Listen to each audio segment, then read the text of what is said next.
Okay. Ears. Yeah. Y'all see that? I did that. Y'all see that? You know what? That was weird. I don't know where that came from. I just did it. I think we have these mannerisms that go back way in time. I probably used to be a long-haired, something brunette, had some braids or something Rastafarian. Maybe I was blonde. I don't know. I just went like that. It was the weirdest thing. Ain't no hair back there. Ain't no hair anywhere on this thing. This is a noggin. I don't know, the silly things we do. Good morning, everybody. Welcome to the gullible apocalypse. We are still being plagued. Who we got? Brother Terry and Nell. Stephanie, good morning, good morning. I'm gonna move my big head out the way. Hold on. Let me see, grab my big head. I think every day I just like to put a picture up there, some lies. I just like to put pictures up. The pictures don't actually have to mean anything that we talk about. It's just, we live in the time of mass lies. Lies, everybody lying. Lying about this, lying about that. Because lies matter. Lies make a lot of money. You can lie up a whole bunch of stuff. You can lie up wars, lie up empires, lie up politics, and I guess we're going now into our midterm lie-lection. We don't have elections in America. We have lie-lections. Y'all probably got elections in your country. We don't have elections. We have lie-lections. Everybody just lying.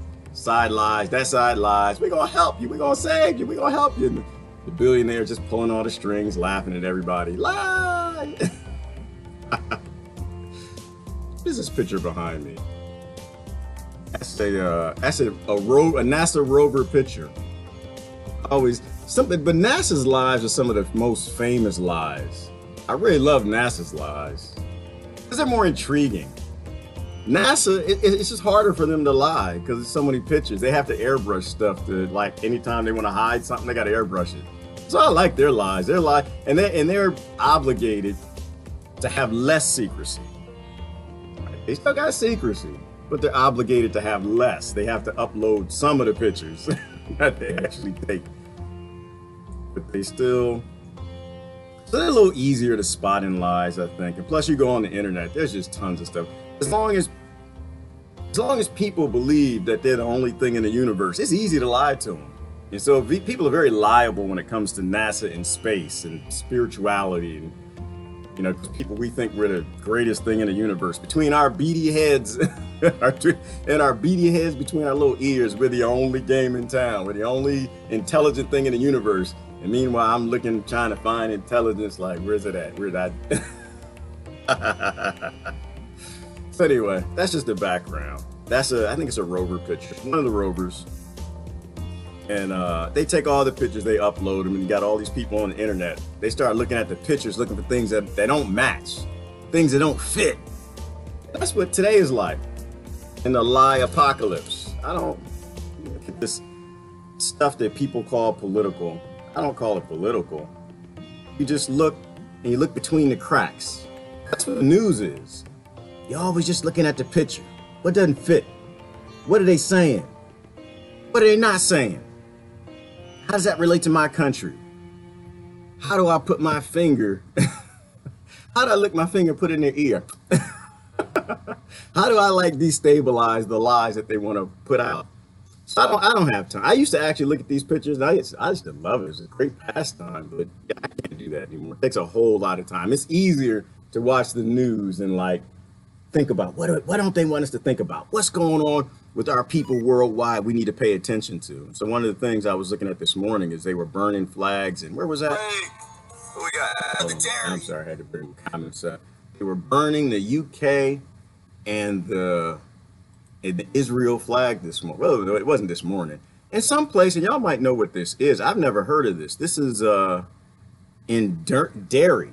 I don't know where dairy is. Dairy here is a drink that Americans drink, and they go to the breast of a cow and they drink it. And they're the only mammal on the planet that actually drinks breast milk from another mammal.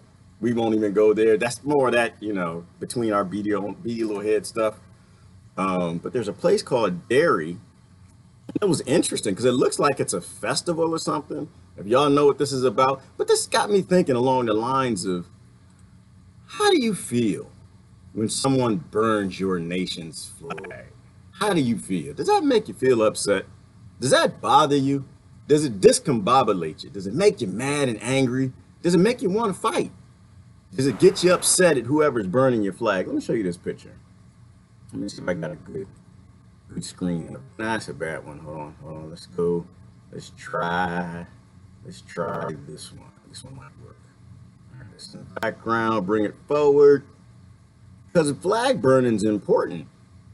I think flag burning is a statement. I think it's a statement of a lot of things. I think the person who's burning it is making a statement. But I think also when you watch the responses, I'm going to turn the sound off because they don't say anything in this one. I think it's important because you can see there's some anger. Some people mad about something. What they mad at? Who they mad at? What happened? What they do? What y'all do? Somebody did something. So they got a whole bunch of flags. It's like they got the Israel flag, the Britain flag. It's a place called Derry. I don't even know where it is. I don't know what country or anything. It's just raw footage, them burning down, putting up a massive effigy of, I guess, I don't know if it's like some anti-colonial empire type stuff. I don't know anything about it. I thought it was interesting. But I actually don't feel anything when I see the American flag burning. I don't feel anything. Who's it? Kathy, Terry, and Terry. I don't feel anything. I don't feel anything. And I asked a question this morning. I was asking a question on the thread. It's like, why do people who feel something, I want to hear from y'all. Why do y'all feel something when the flag gets burned? Like, I get that, I guess, veterans, you know, they get in there and they teach them to stand up for the flag. And let me make this a little smaller. Stand up for the flag, and this is what it means, and the brothers, and we're fighting, and we got the flag, and it's a psychological thing, and, you know, so I get that. But what about the people who aren't in war, the people who don't go through boot camp and are trained to attach themselves to the flag? I guess to me, I see it as a cloth. I don't think that I am what some mass murderer who stole all this land said that I was. I think that they were like ancient serial killers and they murdered a whole bunch of people and they stole their land. And this is everybody. This is every single country, because whoever you are, you think that that's your land. That's not your land. Your people are immigrants. You migrated there. You have this psychological disconnection with people, right? Where they think that, well, I'm born in Britain, so I'm British, and damn it, you better not burn my flag or we'll bomb your nation. I'm American. And I think that I don't want to trigger anybody. I'm thinking out loud here. I think there's some sort of a psychological attachment that we're given to things that have nothing to do with us. Like, and I'm always quick to say that, to me, borders and nations and nationalism, all that stuff, it's just about bankers and billionaires and things that have absolutely nothing to do with us. All the wars and everything, like I was looking at Afghanistan. Y'all know Afghanistan is being lost. Well, actually, no, that's it the wrong way. Afghanistan is being taken back. We'll say it the right way. Because, so now the Taliban, they have 50% of Afghanistan back now. 50%. What does that say to you? I mean, there was a suicide bombing just recently and they killed like 50 people. You know, I struggle with this. People, they like to say support the troops, and that's supposed to be attached to patriotism and all of this stuff. But the reality is that we sent all of those kids over there who were killed, murdered, and maimed. And those who weren't came back with all kind of psychological problems, murdered 5 million people since 9/11, innocent people who were just like trying to go get some water and grow some food on their own property and live on their own land without the West influence stealing their minerals. So now, after all of these people are dead and dying and gone, Iraq hates the heck out of everybody. You know, we steal the land, we get a bunch of innocent kids killed, like that saying, wars are always rich. It's always what? Poor kids fighting for rich coffers of kings. What is it about the flag burning that makes people upset? Is that really who you are? Like, I personally, it's not me. I don't think that because I was born here, nothing dictates what I am. Nobody gets to dictate that. I love my mama. I love her as much as I love you, mama, but you don't get to dictate who I am. And damn sure if mama doesn't get to dictate who I am and she can beat the heck out of me when she had to, ain't no damn way some serial killers from 200, 300 years ago gonna dictate who I am. Like, that's just insanity to me. I barely let these God things dictate who I am. I'm like, I'm even watching the God thing. Like, what you say in that book? What you say? Uh-huh. What? Okay, you said some spirituality. Somebody modified a book. Like, because I'm always questioning everything. I'm not going to let my birth determine my identity. I'm not going to let a race. I'm not going to let a religion. I'm not going to let my mom. I'm not going to let anybody, anything determine my identity. I am what I am. And damn it, when I don't want to be that, I'm going to change something else. So I see these flags. They're just flags. They're just like cloth for banks and stuff. And so I don't know. So I'm trying to see if anybody's got an answer for me. Why I should be upset watching somebody burn this flag. What George Carlin say, Elaine, war is rich old men protecting their wealth by sending lower middle class young men off to die. That's exactly what it always is. Every war that seems the Western Americans get into, we lose. We give the land back. We find some sellouts locally. We put them in power. We attach them to a central banking model and some debt colonialism, and we leave. And then the troops get nothing for it. They get home, they can't even get no cannabis. My God. And that's if they even made it. Always lies, always lying about something. Lying us into the next war. And then but you know, like I said, I understand the soldiers. They're brainwashed to support the flags.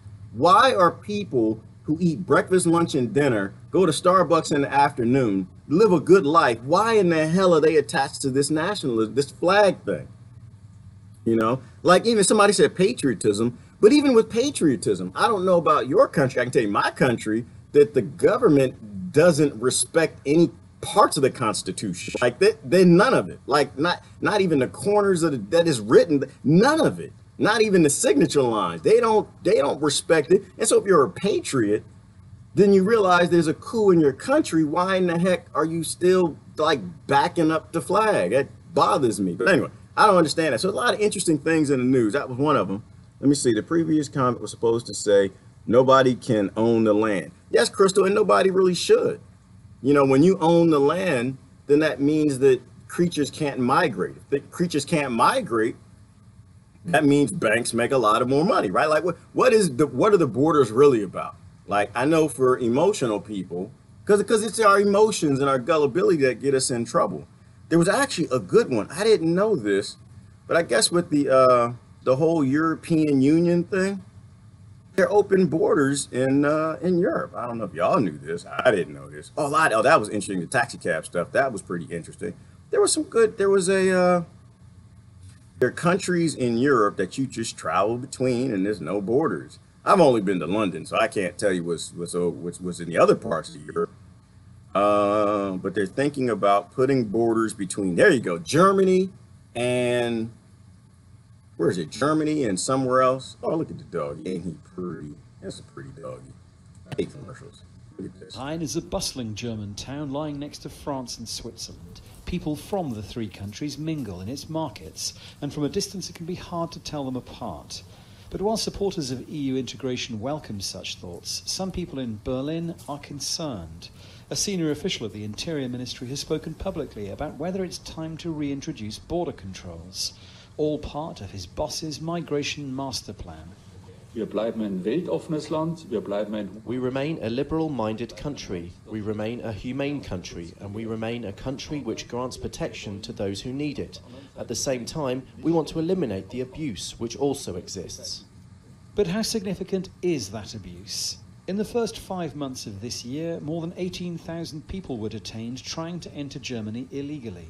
Of that, 27% were held on the Austrian border, a further 11% on the Swiss border, with 9% on the frontier with France, some in Weil am Rhein itself.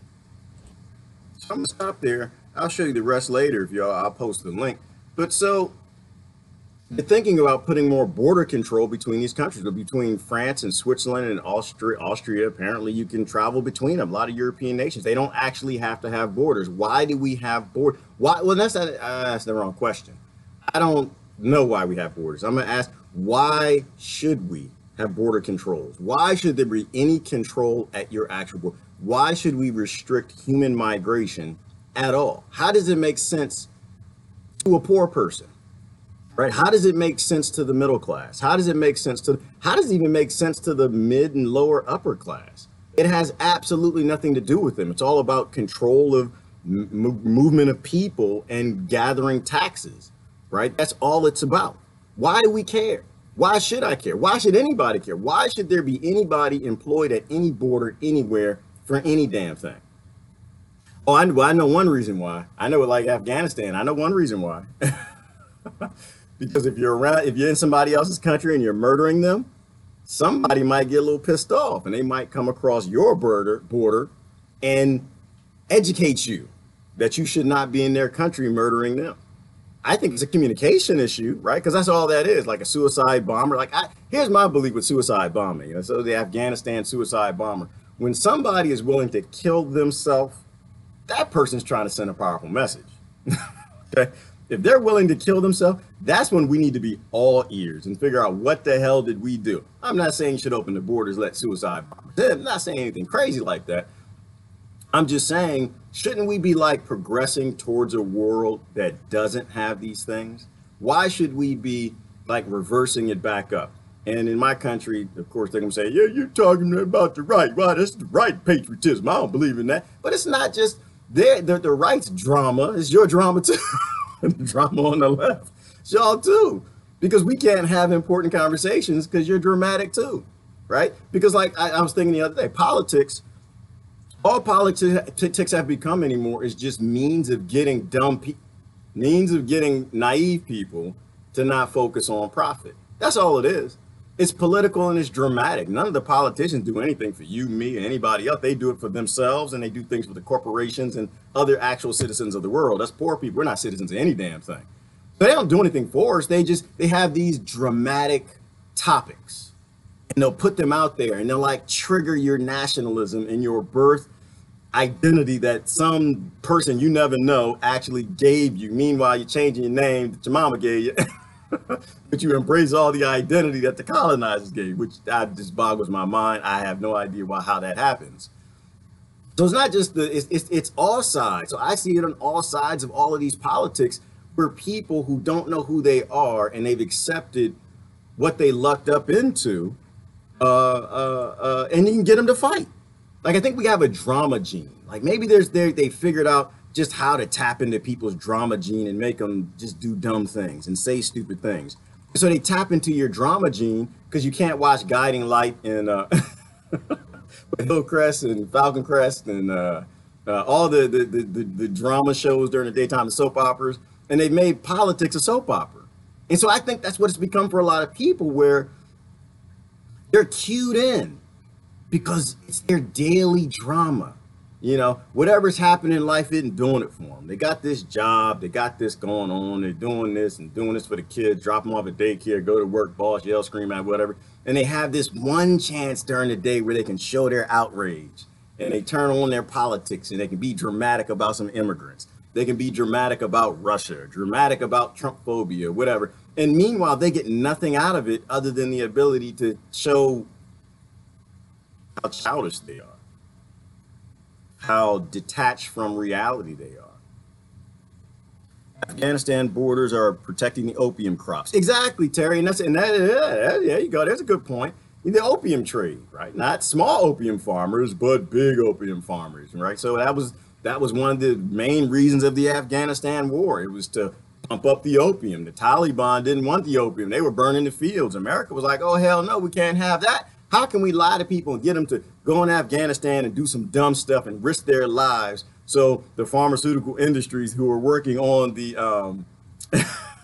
what is it, the synthetic opiate-like drug, the opiates, how can we get in there and boost the opium trade so they can sell the opiates back home, get people addicted, and it feeds into the war on drugs, make money with that. And you get everybody discombobulated, upset, dramatic, and they want to go invade because it's attached to 9/11. It's 3,000 people. Oh, we got to go fight and kill people wherever they are in the war on terror. And the war on terror is not even about terror. Outside of the war on drugs having nothing to do with getting drugs off the street, the war on terror has absolutely nothing to do with terror. The war on terror is trying to make people mad at you by invading their land and killing a bunch of them. That's all the war on terror is.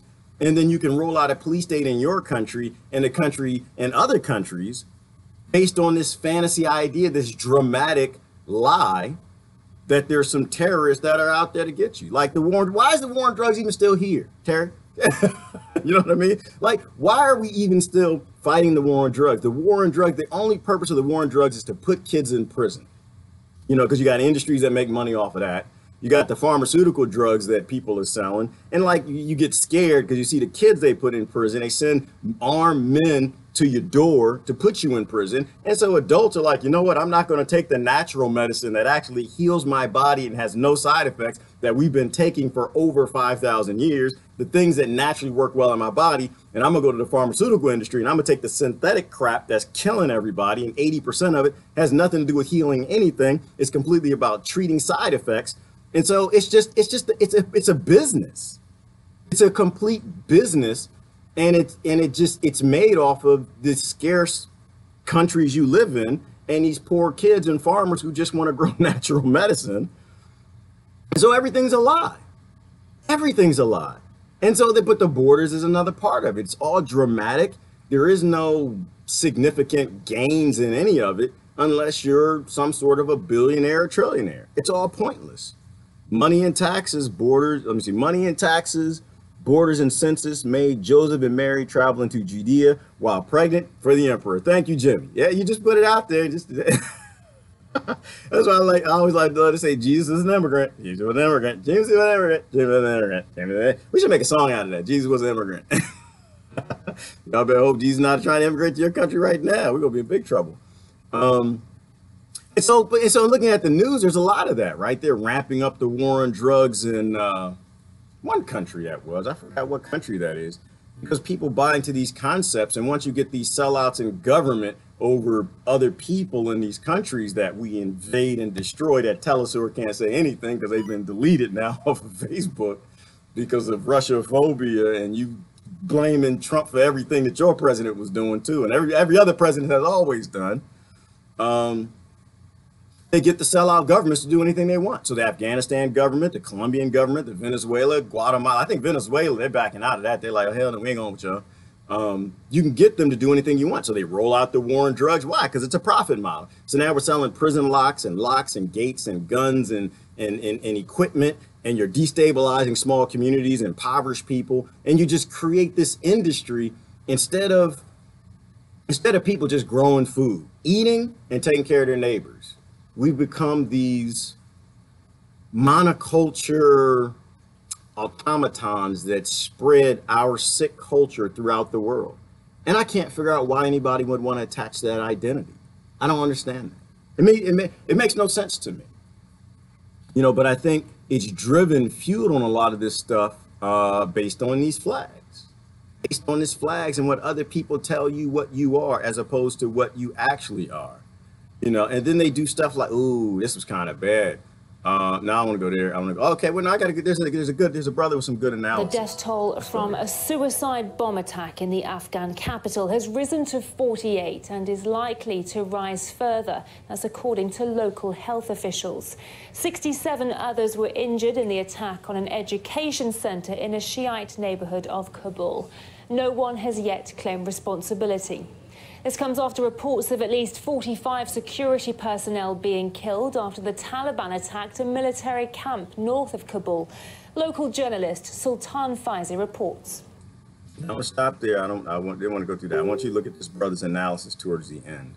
Neighboring to Afghanistan, like China, Russia and Iran, in addition to its role to destabilize the regime or to destabilize Pakistan, that have enabled the Taliban to maneuver to win a wide space of maneuverability especially that back in 2001, 2002, the United States was only capable of pacifying the country through the logistical and intelligence provided to it by these neighboring countries to Afghanistan.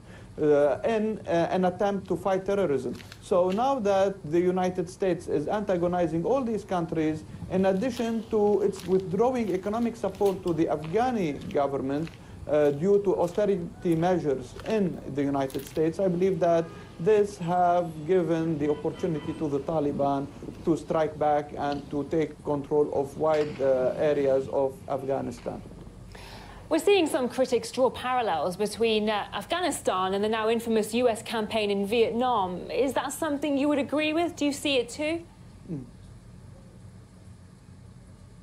Well, this is a comparison to be drawn, but I would also compare the crisis that is facing the United States in Afghanistan now to that to the crisis that faced the Soviet Union before the United States back in the 1980s, and even before that, the crisis that have faced the British attempts to pacify the country and control it back in the late 19th century and early 20th century. So I believe that Afghanistan have been the graveyard of big empires, and it might be also the graveyard of the American empire, because I don't believe, or I don't see any prospect of success for the Americans in that country.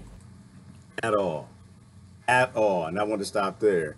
The graveyard of empires, as crazy and sick as that is, that actually is what it is. We always get played into this. We always get lied into these things, and we agree with these projects and we go along with them, and it destroys our economy. It's destroying the American economy. And that's why I always believe America is just the military force of the banks and people we don't know. All we're doing is we're getting killed and we're killing other people, and we're agreeing with it for nationalism and flags on drama and emotion, and it's destroying us, completely destroying. You're not going to take Afghanistan. Afghanistan's never been taken. Something about that land, something about those people, something about their ability to say, no, you aren't going to take our land. You can kill as many of us as you want to. We're still going to come out from behind the rocks. Something about the fact that it's mountainous terrain, or it's dry, or something about those people and that land and the love they have to not be colonized says you're not going to colonize them. And they fought off every empire, and they still do it.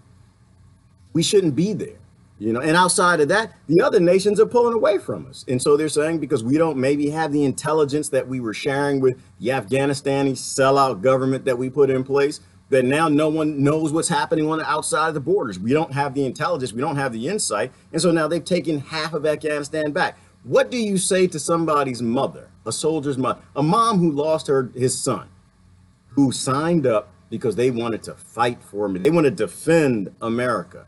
And you sent them over there to fight for pharmaceutical companies, to fight for the police state, to fight for being the global police of the world, to be a bank's debt collection device by bringing other countries online to their debt models. What do you say to a mother like that? And where are the patriots at? That's what I want to know.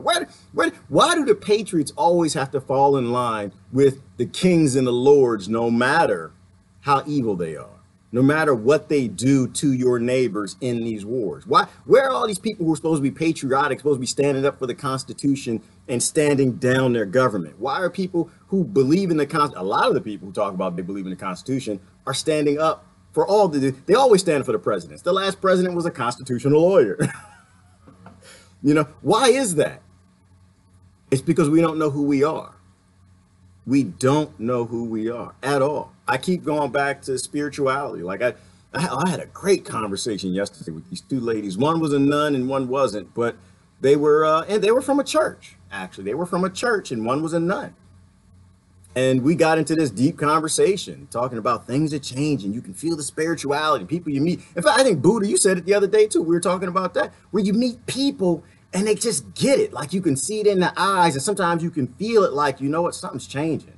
Like, I don't know what this is. There's some sort of a spirituality thing that's going on where people are stepping back and actually questioning who they are and questioning the identities that they're given. And this lady from the church who grew up in the church actually said, she was like, yeah, you know, these books, they got us led astray, that the church is led astray, that we are out of touch with spirituality. We don't even know what we are anymore. And we manifest evil more than we manifest anything decent. I think things are changing. I don't know. I feel pretty good about it. Well, I don't feel good about none of this. This is crazy. This is crazy. But it's become so obvious and dramatic, and the lies are so blazingly apparent. There's so many of them, they can't even hide them anymore. My goodness, NASA and the faded picture. Well, I mean, there's so many lies about everything. They can't even hide it anymore. It's just in your face. Like this picture right here. It's a faded out. It's an obvious airbrush picture. Like we don't know they have Photoshop. Like there's something right here that NASA don't want you to see. What the hell is that? Is it a mole? Is it a rabbit? Damn it. Is it an alien? What was his name? Marvin the Martian. Did he drop did he drop his ray gun or something? They just don't want people to see it, so they airbrush it out. And it's just it's so much maybe on Mars that they can't hide it anymore. They just got to just push it out, airbrush, just push it out, airbrush, just push it out, air. And meanwhile, the whistleblowers are like, yeah, we're airbrushing the pictures. We're airbrushing the pictures, y'all. They don't believe them. They're lying. There's a whole bunch of stuff up there. They're airbrushing the pictures. They looking for the right laser gun they can't. Maybe they find a bunch of laser guns they haven't found no batteries yet. Maybe that's what's going on. I don't know. But it's like what's happening here on the planet. Their lies are so... It's like, why do you know, it's like as a kid, you're not supposed to lie, because when you lie, you got to cover up another lie, you got to cover up another lie, you got to cover, it's not even kids. We'll deal with the marriages and fidelity, right? Y'all silly people. You lie about, oh, I was at work. I was working late, baby. When you was like working late, you was working late. I called a job, you wasn't there, and they said you left early. Oh, well, you know, that's because I was working at the other site. I wasn't at this site. I was at what other site? The site that's is at the address. Yeah, I took you there, baby, a long time ago. Remember this? I ain't never been to that site. You know, you lie upon lie upon lie, and after a while, it's just so obvious. And she know that you're lying. Like you out there with the secretary doing something, you little nasty bastard, and she knows you're lying. But she'll keep asking you just because you're just digging deeper and deeper and deeper. But it gets so bad after a while, you can't even hide it. And I think that's the world we live in right now. I think the lies are so apparent about all of these wars. The war on drugs brings more drugs in every country. The war on terror brings more terrorism around the world. The war on cancer brings more cancer, and they refuse to release the cure for cancer that we've known they have for a very long time. Pretty much everything in nature cures cancer. It's just we don't eat natural things, and so we have cancer. You know, Dr. Sebi proved that in the New York Supreme Court case. He proved there was a cure for cancer. So they create these things. They say war on this. They trigger your identity, and your identity says, well, I'm Christian. I'm supposed to be against drugs. Outside of the fact that Christ smoked cannabis. I'm supposed to be against it. These are dangerous, and we got to keep them away from people. Meanwhile, I tell my Christians, like, you know, you don't have to ask what would Jesus do. Ask what did Jesus do. Put another D in this, another just did. Just, oh, what did he do? What did Christ do about drugs? He went back home and he did them. He went back and he heated the herbs. That's what he did about drugs. Did he go to Caesar and get a law to stop other people from doing natural herbs? Hell no, because Christ was that. I know I'm triggering somebody like this. But it's true. It's true. You don't actually, and that's the fun. This is why I love my conservative friends. I like, cause you want to be Christ-like. What did he do? What did he do about abortion? What did he do about anything? He loved people. Took them to dinner. Took them to lunch. Gave them good tips. Washed people's feet. Oh, he washed the Muslims' feet. Do you wash Muslims' feet, or you yell and scream at them because they're trying to take over your country because you're scared? That reminds me of something. Let me show you something. I gotta show you something else. And you got to be careful. And it's funny to me. Like I look at this stuff, and it just paints this picture, and you can see where things are going. And I'll show this to you. I'll show this one to you. Now y'all are right. Yep. We know where that's going. We know. We've seen this one before. A missing boy, exorcism rituals, and alleged child terror training. The story's riveted the American media. This is the makeshift compound in the remote New Mexico desert where 11 children, disheveled and malnourished, were found by police, along with 5 adults, a collection of guns and ammunition, and a child's body. I'm gonna stop there. That's you flipping out, ain't you? I know, it's triggers. It's triggers. Hit a whole bunch of child terror. You know how evil that sounds? You can't make nothing sound evil in a child terror training. That's evil. And they had guns, and they said the word compound. And this is why, like I said, I just sit back. It's okay, they got the keywords, they got the triggers, linguistics, right? They got all these trigger words because they fuel these words in the media to get this thing out of you. So they set it up. And this is why I'm saying, this is why I watch RT News, but I'm not confused. They're lying too. They're just not designed to lie to me well. Now, I think RT America is getting better at lying to me well because the media is always controlled by the governments. But they get these trigger words in there. And you're already angry. So you're mad, ain't you? You're mad. And then whatever he's about to say next, you're going to be mad at. And anything that the kings and the lords want to do about the thing that you're mad at, you're going to clap for. I bet you. I bet you're going to be clapping. Watch this. Authorities were left shocked. It was disheartening to see that in this day and age that people could live that way. No running water, no electricity. It was... I'm gonna pause first of all, and then they're gonna show you. They show you the landscape, and they show you how bad it is. Oh man, how could somebody live that way? Oh, that's horrible. Oh, and they get you triggers like, oh man, they must be monsters and beasts. Meanwhile, we got more empty businesses and houses in our country for the homeless who would love to live like that. They live on the damn street. They live in the sewer. My God, in New York City, they have sub-sewers. It's not even they live in a sewer. They have a city of people who live in sub-sewers. And so meanwhile, we, for the sake of money and business and profit and artificial scarcity, planned obsolescence, we got people we shove 3 stories underground in New York City, and they're supposed to be triggered about somebody with a sofa and a broken cabinet. Nah, not gonna happen. It ain't triggering me. I'm sorry. I've seen this before. I've seen it all before. But it's a thing to think about too. Is the direction all of this is going, right? The direction, once again, most Americans are $500 away from financial ruin. $500 fix on a car, they can't do. And if you got most Americans that are doing that and you're still spending money in wars overseas and you're still giving people speeding tickets and traffic stops and you're charging them and they ain't got money to do that, where do you think that's going to go? Where do you think that's going to go? I can tell you where it's going to go because I don't have to ask. This is why Obama made more prisons than elementary schools. They already knew what was happening. They knew this was kind of like, oh, America's about to break. It's going to break. It's going to break. When they break it, they're going to flip out. When they flip out, we got to have camps formed. They're talking about turning the Walmarts into FEMA camps and everything. So I'm kind of breaking up his narrative because the media is telling this story and they're trying to push people in certain directions. And I'm breaking it up. And I just want to just drop in the realism, the real picture of America, that they don't give a damn about these people. But let's keep going. They don't give a damn about that poverty neither. They were in bad shape. The man behind this setup is alleged to be Siraj ibn Wahaj. The body is believed to be that of his child. Right, we're gonna stop there. I didn't get to the child part yet, but look at his face. Doesn't he look evil? Doesn't he look evil? He's got his brow, you know, because they pick these pictures intentionally, not just the side that's telling the story, but the other side when other bad things happen, they pick the pictures right. He just looks like somebody that just wants to rob you, doesn't he? Got a beard. He got that Muslim thing on his head, which, by the way, what the hell is wrong with France? I'm sorry, I had to stop for a moment. France, y'all stupid. Anybody from France here, y'all stupid. France they're boycotting Gap because Gap has a commercial, a damn commercial with a kid with a hijab on. It's not even a hijab. It's just, it's a headscarf. And so in France, and kids, I didn't know this. France, y'all stupid. Kids can't wear headscarves in France. You know how dumb that? All right, I'm sorry. I saw the headscarf and hit one of my triggers. I hate stupidity. I'll show you the commercial. Not boycotting Gap. No, you should be boycotting Gap. Not because they got a commercial with kids with headdresses on because it taps into your Muslim racism, your prejudice, but simply because of the fact that they're Gap. They're a big business. They're destroying the world. They got slave labor, and I'm sure they make a lot of their things from forced labor slaves. All right, we're going to let it keep going. Hitting a lot of triggers. Bear with me.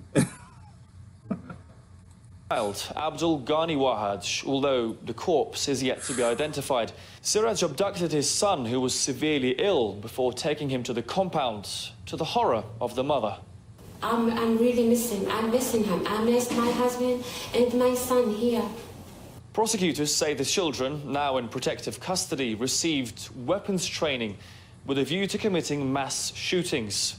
They had open access to the firearms, and in a sinister turn, The 3-year-old boy died during a religious ritual to exorcise demons. The other children were told the infant would then return and tell them exactly what attacks to carry out.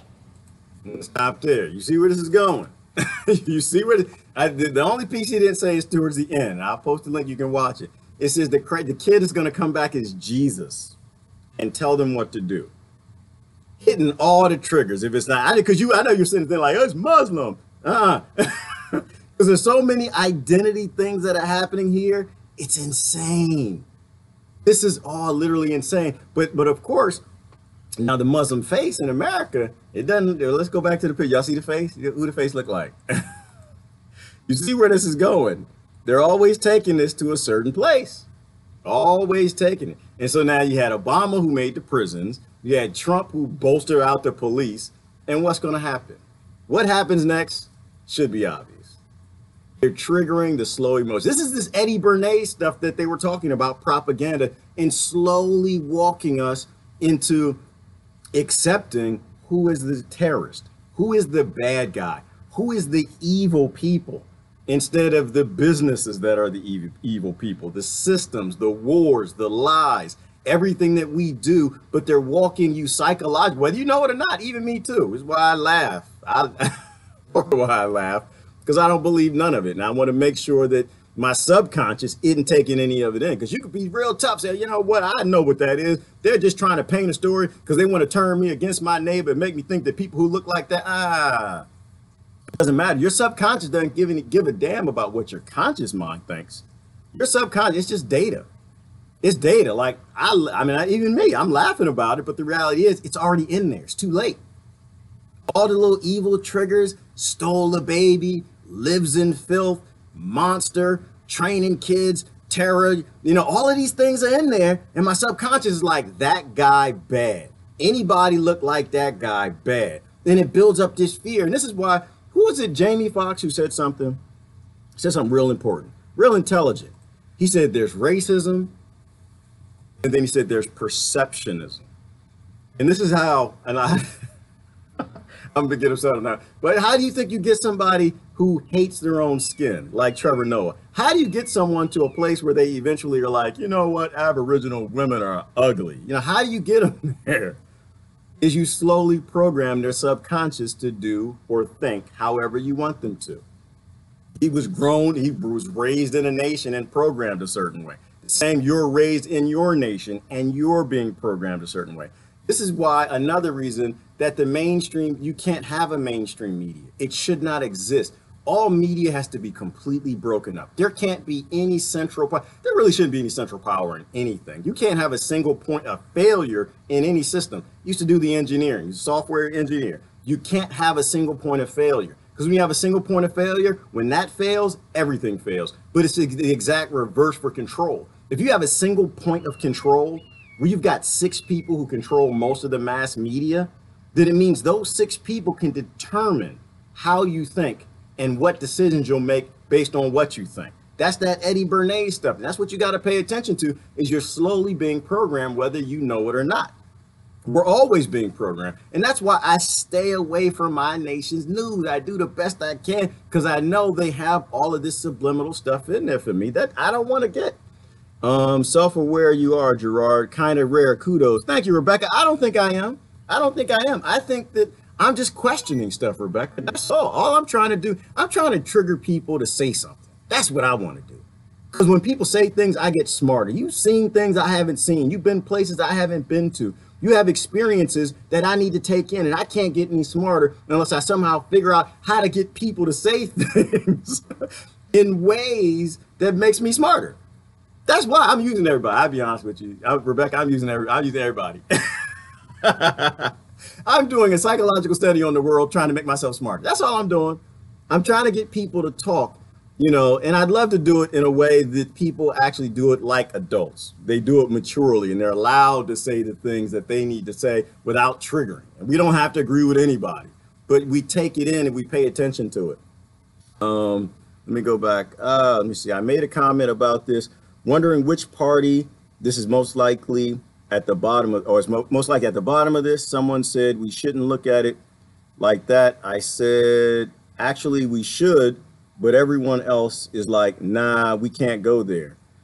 You know what, Nicole, I'm not sure if that's related to what we just watched. I'm not sure because I don't, that's a little high up in the comments. But in general, always disagree with people. Always just love people, but always disagree with them. You know, something I do sometimes, I get in a conversation and I totally agree with what everybody's saying, and I'll say something different. I'll say something. I've always done this. I did this as a kid. I don't know why I do it. Like I'll get in a conversation. I totally believe the wall is blue. And everybody's like, you know, the wall is blue. It's blue. It's, yeah, sure, that's blue. It looked kind of awkward to me in the corner. Look at the corner. And I'll see if I can argue it from that perspective. And this was long before social media, right? I didn't have y'all. I couldn't use y'all to make myself smarter. I could just, I would take an argument and try to argue it from a different perspective and see if it actually makes sense. So I guess in something like that, I would say, Nicole, hit it from all angles. Like when you're in a conversation with somebody, hit it from all angles and see if you can actually make it make sense and put yourself in someone else's shoes that sees it a different way. You know, and that's what this is about. And I think that's what all of this becoming a collective is about. If you're someone who believes in political parties and you need to reform, and I'm not laughing. I'm not laughing at you and nobody else. If that's what people believe, I let you just you fix your party. My world doesn't work that way. My world, evil people do evil things. People okay with murder do murder things. And if you have a political party and it's based in killing people and stealing their land and putting kids in prison, I don't have much reform to talk about with you. For me, the only thing we need to talk about is like war crimes, right? We need to talk about human rights violations and which one of the leaders or your politicians we putting into prisons and which prisons that Obama built. That's all I want to talk about with them. But in general, when you're talking to other people, question everything. Question especially yourself and anything that's being said, because that's the only way we beat it down and make it solid. Like that saying, iron sharpens iron. You know, when you're in a discussion, people have to decide, do they want to get to the right solution or do they want to get to the comfortable solution, right? And in my country, I think you live here, most people here, too many people, I say most people, too many people, they want to get to a comfortable solution.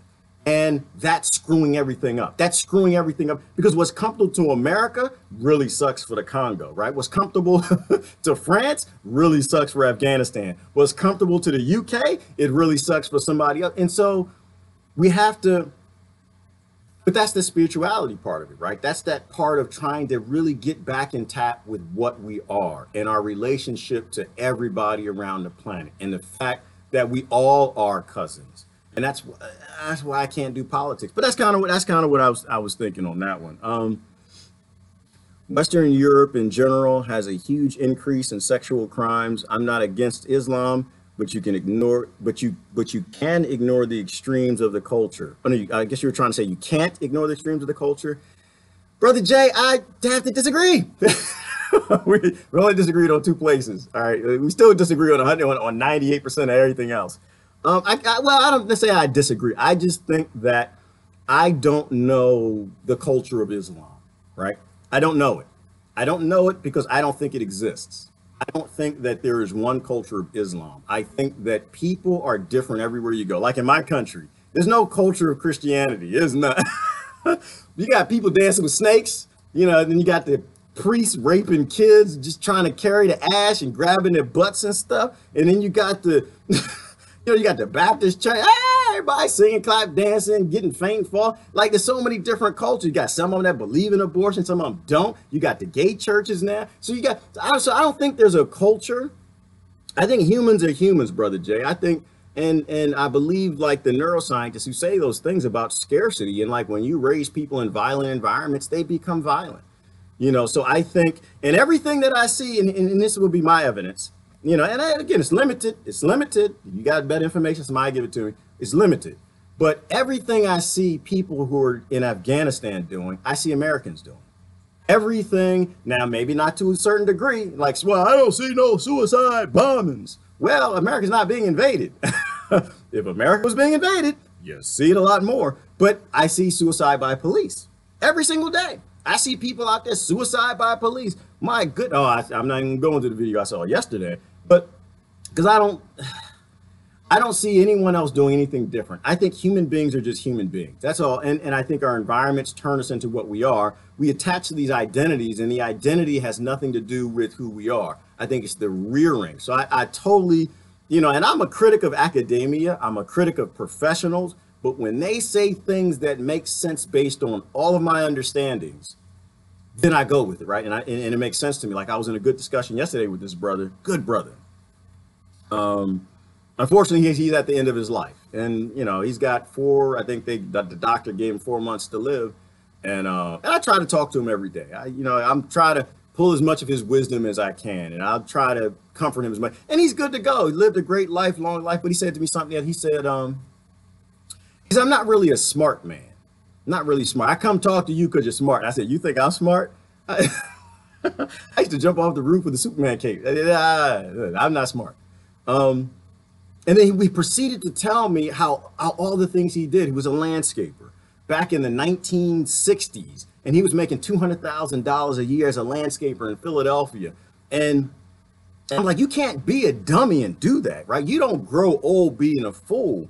Like there's intelligence. I think it's like all of these different parts of everything, and common sense is a part of it. You got some people who are great at books, and they go to school and they can record and remember a lot of information and become a doctor, a lawyer, get the PhDs and all this stuff, but they don't know how to like sweep a floor.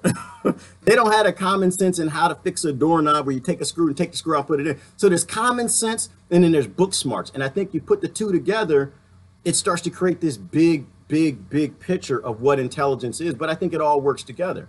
And that went a couple different places, but that's kind of what I believe. I don't think that Islam is any more dangerous than Christianity. I think right now Christians kill more.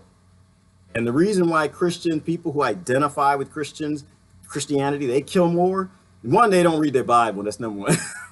They don't give two damns what Christ said or what the Ten Commandments say. That's number one. But number two, it's because they're just in power.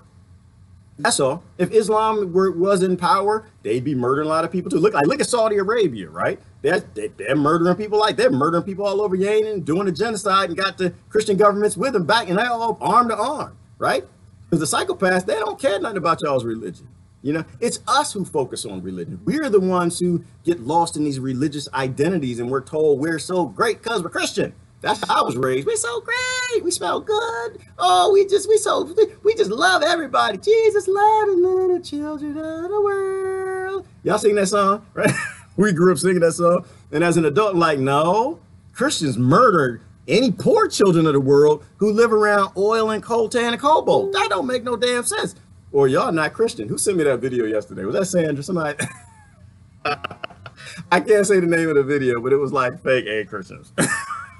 There's a lot of people faking a lot of religions, but the point is that we attach to these identities of religion, right? It's not the people running things. You know, we believe the others are bad or worse. We always believe the grass is greener on the other side. And I don't think it is. I think the grass on the other side is just grass. I think it's crabgrass. I think it's natural, does what it does, you know, but it's all the same. But, you know, we're grass over here, we're blue, that grass over there is greenish, and now we're different. And I don't think we are. I think we're all the same. I think we're all $500,000 that they sent to the moon on a rover will actually have a blurry spot. It won't. It won't. Somebody actually blurred that out. And so as much as possible, I try to look at things and I question everything, and I question the narratives I've been given. Yeah, live video interrupted. I know. Yeah, they do that, Rebecca. It's okay. They're playing. Again, like I said, one day they're gonna shut me up. One day it's gonna be off. You know, and maybe they won't. I don't know. Maybe NATO book will grow a heart. Maybe NATO book one day say, you know what? All right, we can make a choice here. We can either help the human race evolve and help people get along, or we can keep playing along with this NATO narrative to keep people fighting from their little ignorant corners of their own minds. And I'm kind of hoping that that's what NATO book does. I'm hoping that I'm hoping NATO book decides, you know what? We've decided we want to give Christianity a chance. Y'all know that song? All we're saying is we want to give Christianity a chance. No, I'm playing. But most of NATO's supposed to be Christian, they supposedly. Anyway, stop.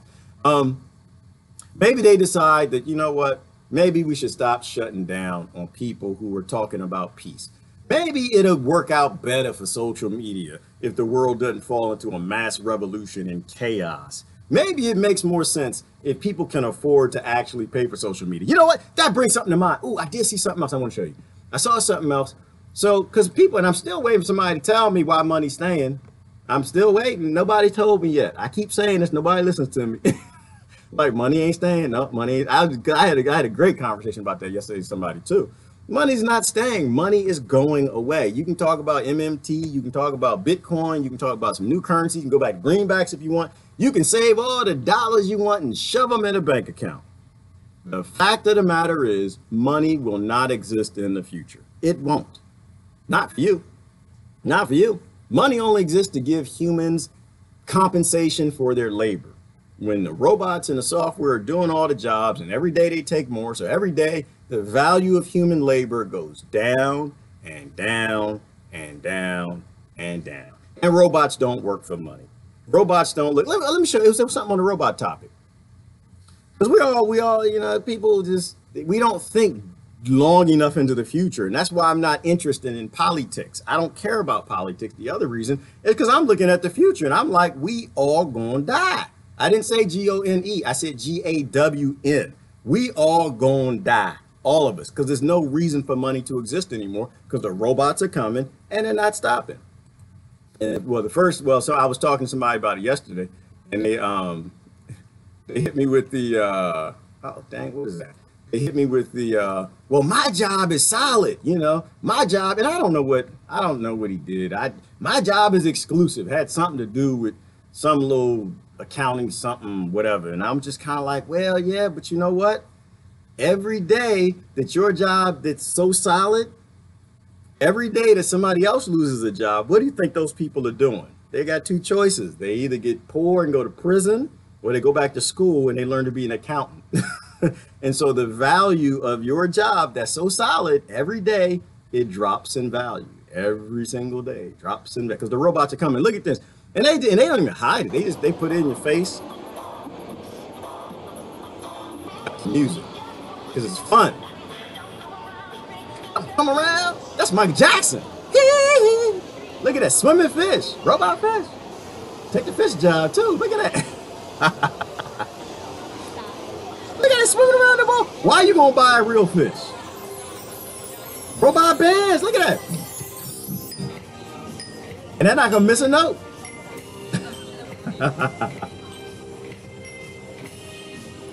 This is a kids' toy kind. This is the World Robot Conference 2018 in Beijing. Playing guitar. Look at it. Transformers. Y'all remember we got the Transformers? We used to transform and they used to break and fall apart and the things. Look at this. Transformed by itself. Like, dum, dum, dum, dum, dum, dum, dum, dum, dum. And he dancing too. He got a little.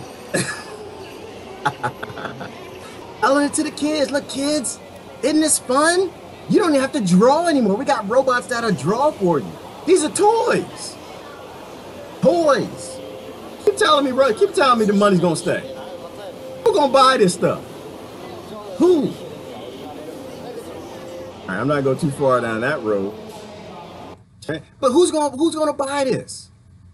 There's not gonna be any money. This is why it's important for us to stop gap with software, automation, engineering, all of this. There are no political answers for any of this, right? This is a paradigm shift in how the world works economically. We need a paradigm shift in how government works completely to adapt to that. There are no political, the damn robots live in moving cars, it's parking cars, man. Rich people don't want to park their cars. Damn, they don't want your funky butt on their car driving it. They don't want your fingerprints. Take it up to the height and stick it where it's supposed to be in the cubby hole. You know how we used to have the cubby holes? Y'all remember the cubby holes? The librarians that y'all put out of work, that Kindle put out of work. They got cooking robots. Look, it made the perfect martini. Look at that. The rich people ain't gonna hire you as a slave to make the damn martinis, man. Come on now. So I don't have to go too far down the robot point, but money's going away. Money will not be here. This is why I don't care who you're running in midterm elections. I don't. People come here like, we're gonna talk about some politics. No, we're not talking about politics. I don't care nothing about perpetuating a system that ends in all of our destruction. A system that leaves no options for our kids. There are no political answers to the problem that we have because our political systems don't work. You're talking about socialism and communism. No, I'm not talking about any of that. None of that worked. None of that worked. We don't have any form of government today that's designed for the robot era. None of them. We don't have any government that's designed to take care of people. That's what I care about is people. I don't give a damn about your borders, your banks, your flags, your politics, your healthcare, any of that nonsense. I don't care, because to me, all of it is nonsense. If we can see down the road in 3 decades, 4 decades, there's no reason for people to have jobs. Man, and that's not important to you. You want to go fight and get Trump out of office? And this is why I don't care. I don't care. Like, everybody getting mad about some I don't care. It's unimportant. We are not important. The only thing that's important is the next generation, and we need a paradigm shift. And none of the politicians are talking paradigm shift. They're talking about how can I stuff my pockets for, convincing you I'm a part of this party that has a base foundation model of murder, destruction, and looting other countries for banks and big corporations. How does that make any sense? Somebody tell me if I'm off base, tell me I'm off base. Money's going away. It is completely useless that you stuff it in a bank account. Your retirement means damn nothing. And if I'm a little bit wrong, if I'm just a little bit wrong, and the billionaires keep trading, you still won't have a job, and it still won't mean anything. Because I think there's a stopgap. I missed a gap. I was thinking about it this morning. There is actually a gap that I missed, right? It doesn't go straight from us doing the jobs to robots doing the jobs. The companies buying robots and software. A lot of jobs go that way, but not all the jobs, because there is a middle point, right? What do billionaires do who want to make trillions? You have a whole bunch of small, big businesses and large middle and small businesses who they want to buy the robots, but they can't afford them. They want to buy the software. They can't afford it. One thing that's existing in the IT communities is called buy as you go. I think it's still called buy as you go, where you can just buy just as much software as you need. There'll be a spot where they'll just buy as much robots as it needs. If I'm a billionaire and I want to make money, I'm not in the industry, you know what I'm gonna do?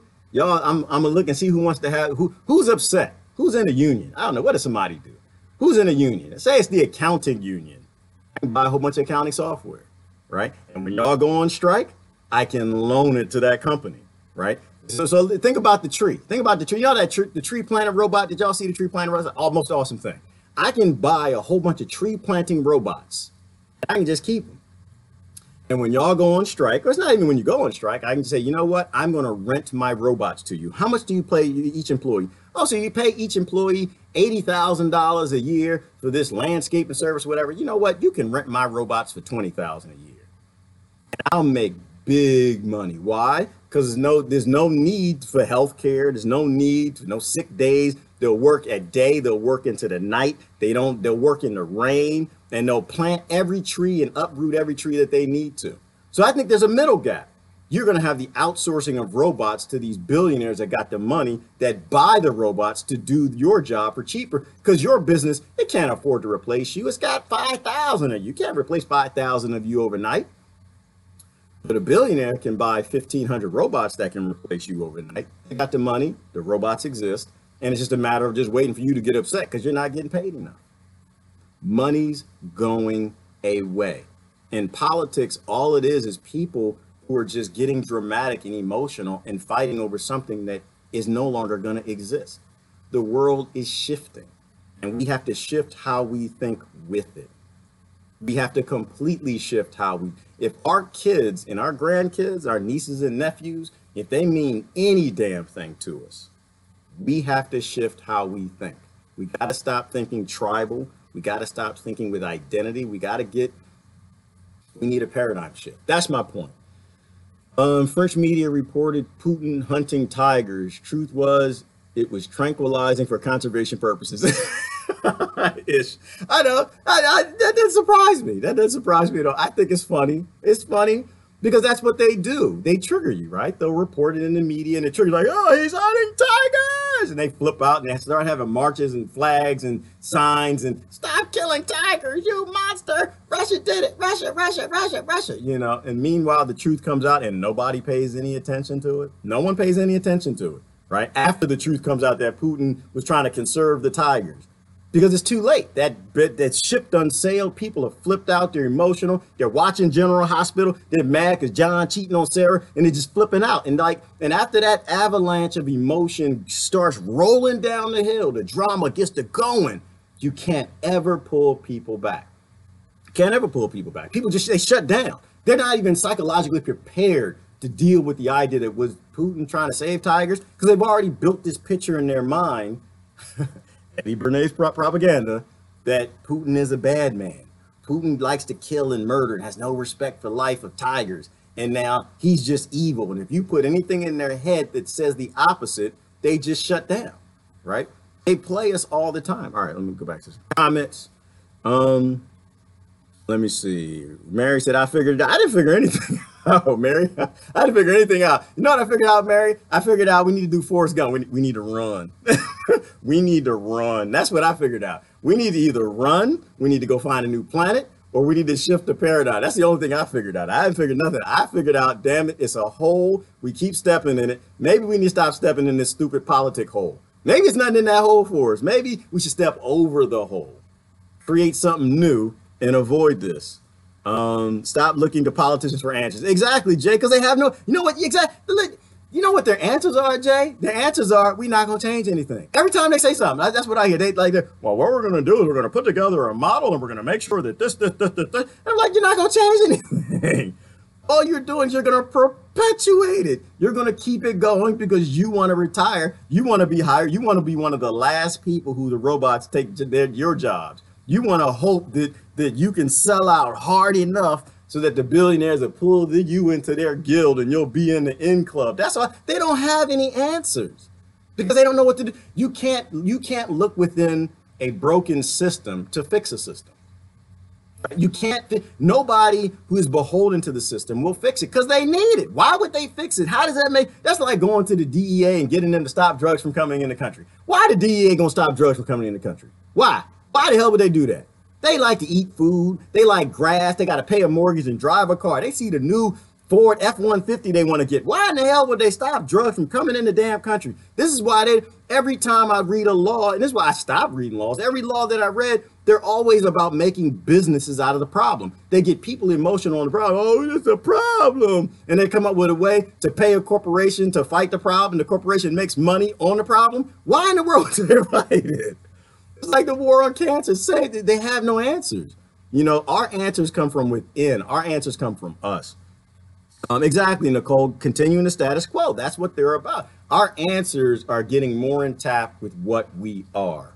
We don't know what we are. We need to spend time with ourselves. We really need to question. Like I posted a picture this morning. Somebody had a picture out there. Let me see if I can shift over to this. It's like a lot of emotional pictures sometimes people don't want to see, but I think it's important that we see them, right? It was the kid in Yemen. It was a little girl in Yemen, right here. Let me see if I can show this to you. There's this little girl in Yemen, and let me see. I don't know if this will do it. I'm not set up to show this to you, so I don't know if this is going to work. But this is a little kid in Yemen. Did that work? I don't know if that worked. Yeah, there you go. And where's the caption? Let me move down. You can see the caption. Captions. I can't do it that way. Okay. Caption says, this little Yemeni girl was fleeing bombardment by Saudi Arabia. The photographer asked permission to take her photograph and she tried to smile. And this is what she did. I think it's important to see that. I think it's important to, that didn't touch you a little bit. Little girl in Yemen, watching her family and friends around her being starved, listening to bombs, listening to guns in wars, not knowing when the next bomb is going to land on her house, not knowing if she'll be in the next bus that gets exploded by the United States, UK, France. I don't know if Germany's involved in that, and Saudi Arabia, right? Like, that's why I look at these pictures. I look at these pictures because they really, they make me wonder, do I really want to be a Democrat? Do I really want to be a Republican? Do I really want to be a part of the system that does this to children? Children who should be playing with balls. They should be going to school. They should be happy with the world that the adults around them are building, that the adults around them that are human beings, that are related to them, right? That little girl, she's a little cousin of yours. She has your DNA. You have her DNA. And I think that these kids, they trust us. They have faith that we are building a better world for them. They have faith that we are trying to do the right thing for the human race, not the right thing for our birth identities given to us by serial killers who took over the countries that we happen to be born in. I think that there are a lot of people who rely on you that you don't know anything about, that you never met. You know, I don't think these things should be censored. You know, when you look at the pictures of the kids who are in the bombing runs, I think we have to see those. Because for me, I don't know about you, but for me, it gives me, and you know what, I'm gonna be honest with you, I can only look for a minute. I can't look any further than that. Because I'm when it comes to that, yeah, I can only look for a minute. I have to, if I'm gonna keep talking for a minute, I have to even remove it from the screen. I can only look for a little bit. Because one, you're not gonna get me crying on camera. It's not gonna happen. You're not gonna get tears out of me. I take this human thing seriously, right? Like, I'm not here playing. I'm not here to play with you. I'm not here to play your politics. I'm not here to play any of your ignorances. We're not playing life. Life isn't a joke. It's not a game. We're adults. We're supposed to be adults. We're not supposed to be these little childish, little immature children running around in adult costumes. We're actually supposed to be mature. So I take this stuff seriously. I laugh a lot because I think a lot of the things that adults do is ridiculous and it needs to stop. You know, we have a whole world that's depending on us. And unfortunately, the West, we're the ones who are implicated in the crime of being ignorant. We're the ones that the empirical evidence exists that we've lost our way. We got to look from within inside. Got to look from within inside. Like, I'll go and I'll watch a lot of people who talk about spirituality. I watch the videos. I don't always say everything because I don't know a whole lot, tons about spirituality. I was raised in a Christian church. So I have very little attachments to Christ. I was raised in a Christian church. I barely know who he is. I'm trying to figure out who he is, like spirituality wise, being in contact, because in Christian churches, they don't meditate. They don't do anything spiritual. They don't go anywhere near heating herbs, how Jesus did, right? You know, so I watch people who talk about spirituality. There's a lot of good people I like to watch because I want to know what they know. I want to be more in tap with what they're in tap with, right? Because when we start to get in touch with that and you start to feel perhaps a lot of the things that we don't understand in terms of energy and the things that are being manifested in our world, it changes you. It changes you. It gives you a relationship and an attachment to these people who are in these destroyed countries that our lifestyles prop us up on, you know? And if nothing else, that self-awareness of who you really are, not who you were born and colonizers made you, it gives you the power to step away from the things that we don't need. That's why I always go back to the solution. We have to walk away from the system. We don't need the system. You don't need all that junk that you buy. You don't need the ignorant stuff. You can get a pay raise. You can say no to the pay raise. You can get a new job that's going to double your salary. You can actually say no to that. If you're living the day without it, why do you need more? You don't actually need more. What is more? More is taking from somebody else who needs. You know, the purpose of your children isn't to make as much money as they can. You want happiness for your children. And you know the more money they make, the more they're enslaved to this system. Why do you want them to make more money? Why do you want to have the problems of the wealthiest people? Why do you really want to be a billionaire? Why? I lost somebody. Okay, why do you want to be a billionaire? Why can we sit back here? How can we talk about the greediest people on the planet and eating the rich that a lot of people like to say, and we want to be the rich? How can we be mad at the greediest, murderously bloody people on the planet and we actually want to be them? Because that's actually what you have to become. That's why I don't blame the rich. I don't blame the greedy at the top, because they're supported by all the greedy underneath, the mini greed, the business class. That we're the ones who did this. We're the ones who prop it up. And guess what happens if you luck up and you become a billionaire? You're going to play ball with everybody else. Why? Because you're going to protect your billions. More money, more money, more money, more money, more problems. I'm going to look at some comments and I'm going to get out of here. I got a little emotional. Yeah, it's hard to look at the picture of the kids, man. I look at the picture of the kids and they, but I'm not playing. This is not a game for me. I'm not playing. I've walked away from pretty much everybody I grew up around. If they're saying something dumb, I say that's dumb. We need to stop with this. We need to grow up. We got to go and be better. More money is not more problems. More money is always more problems. Sky. I mean, let me see let me see. I'd love to hear a good discussion about how more money isn't more problem, because the more money you make, the more money you take. So the more money you make, it's always more problems for somebody else. Always, right? People don't have money, they go to prison. People can't pay their speeding tickets, they go to prison. People can't pay their parking tickets, they go to prison. People can't pay their mortgage, they go homeless. People can't buy food, they starve. So the more money you make, there's always more problems for other people, but then there's the problems for you. Because the more money you make, the more you got to protect it. The higher the fence you got to build around the property, the more guns you got to buy.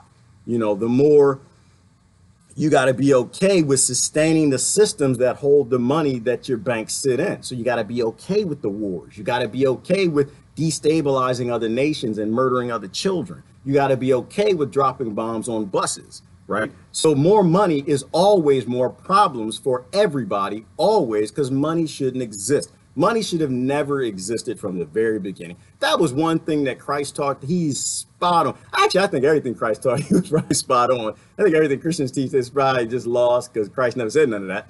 But the fact that the banks exist, like Christ knew where this was going to go.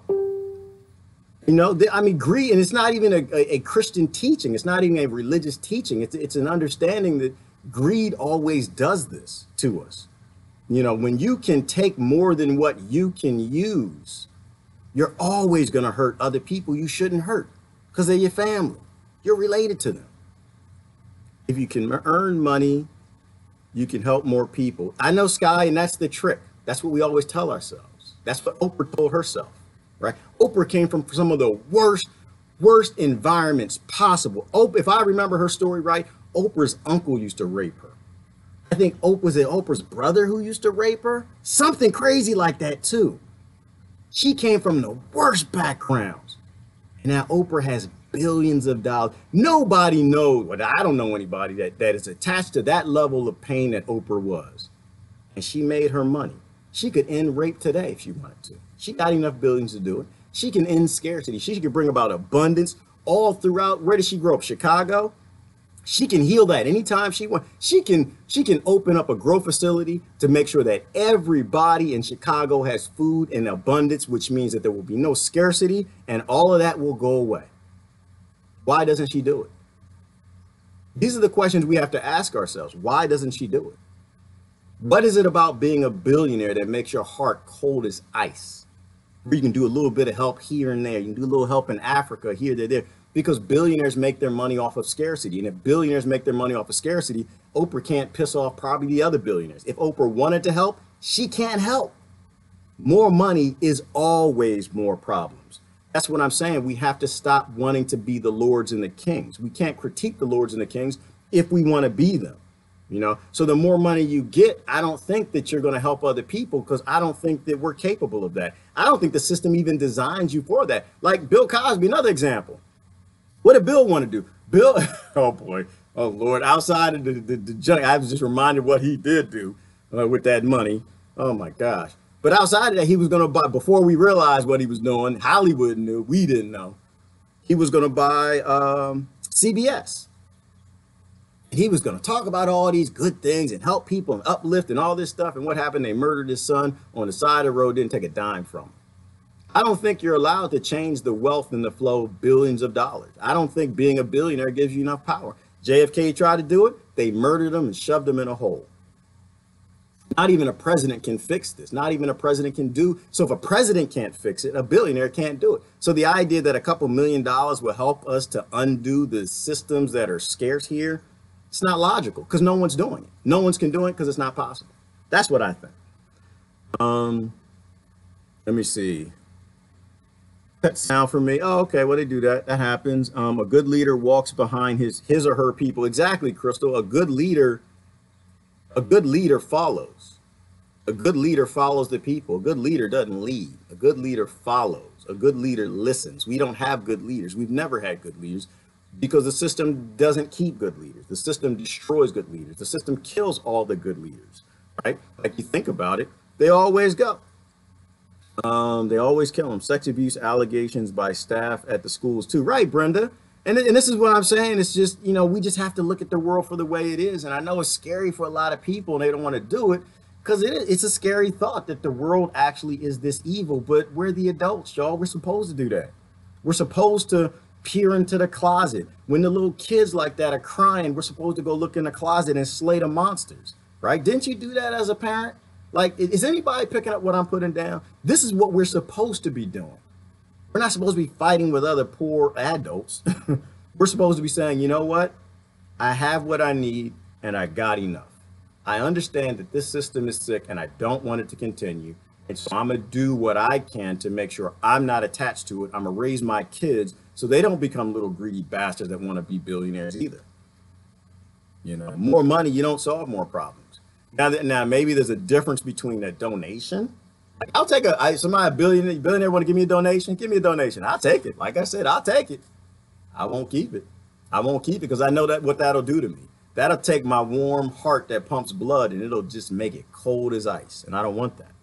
I know enough to know that I don't want that. If everybody who's come before me who got that $1 billion became evil and became everything that I'm told I'm supposed to not like, then I don't want it. There's something about that $1 billion I'm not capable. So you go, but you can give me a donation and that $1 billion will be gone tomorrow.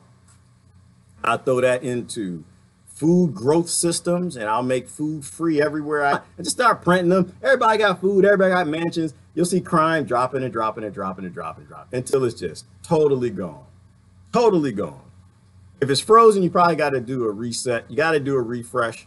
I think the CIA, I'm saying stuff, they don't like this. We're talking about helping people, stuff that the billionaires won't do. And we don't have any difficult problems. That's why, like I said, I do listen to professionals when it comes to psychology and behavior.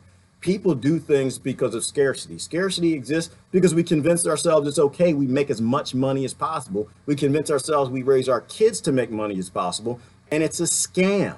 It is all a lie and a scam. Trust me, I grew up believing that. I grew up trying to make as much money as I could. I went to an industry, something I love, which is computer science. I worked for some of the biggest Fortune 500 companies you know.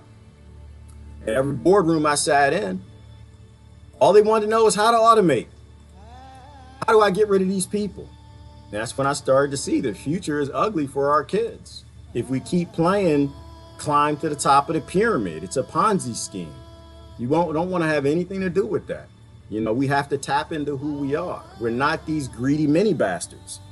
We can't be chastising of the greedy big bastards and want to be greedy mini bastards. We can't be, because we're them. The only difference is we're not as successful at being bastards as dastardly as they are.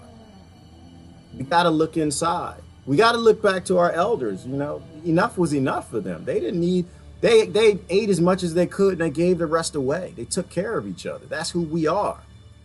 We aren't what this monoculture made. Like I said, I don't know if you heard my talk on bank accounts.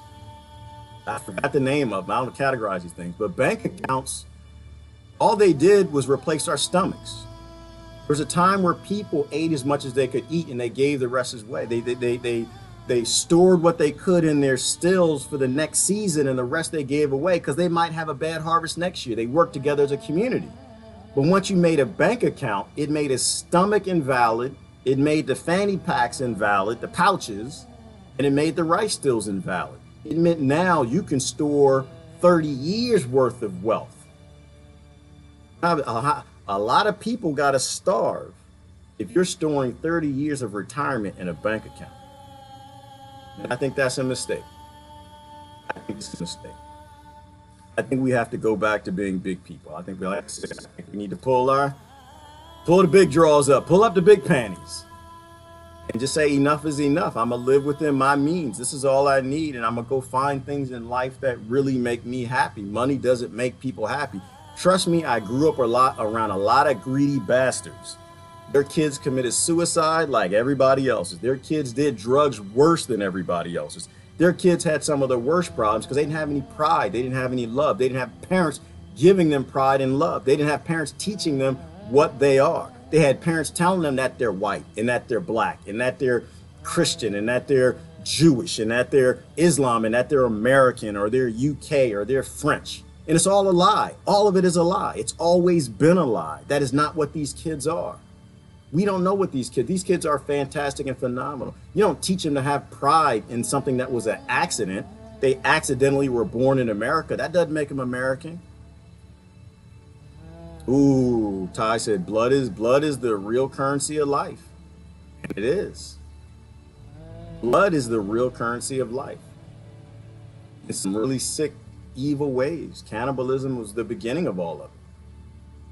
And then once they realized they could make money off of people, you made more from not eating a person, but actually forcing them to grow food and stealing it from them. And that's what we do. And that's why I talk about colonizers. We colonize the whole world right now. We never stopped. The feudalism system never went away. It's still in place today. Do not participate in evil. I do not consent. Thank you, Ish. That's going to be the last comment for me today. Don't participate in evil. And this is my position on everything. I'm not against you and I'm not against your group. I'm against evil. And if your group has a model of evil, I don't want any parts of it. I tell me, well, this is the best we got. This is the best political party we got. This is the best system or government we have. I have no interest in that.